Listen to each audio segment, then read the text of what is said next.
બનાસકાંઠા તાલુકાનું ઓઝર ગામે જે કથિત કંપની આવી રહી છે એના સામે સખત ગ્રામજનોનો વાંધો હતો।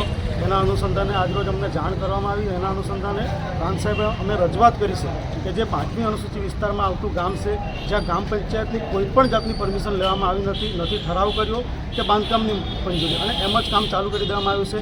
એની સામે અમારો સખત વાંધો છે અને ગામજનોનો પણ સખત વાંધો છે, કારણ કે જે પ્રાણી, જળ જંગલ, જમીન છે, પાણી ખરાબ થઈ જવાની ભીતિ, અને ગામજનોએ જણાવ્યા પ્રમાણે ત્યાં અત્યંત દુર્ગંધ પણ મારે છે। એટલે અમારો સખત વાંધો છે, અને આવનાર સમયમાં જો આના પર તાત્કાલિક કાર્યવાહી ન કરવામાં આવી અને બાંધકામ બંધ ન કરવામાં આવ્યું તો તમામ ગામજનો સાથે તે જ જગ્યાએ ધરણા પ્રદર્શન કરીશું, અને જો જરૂર પડી તો જ્વલંત કાર્યક્રમો પણ આપીશું।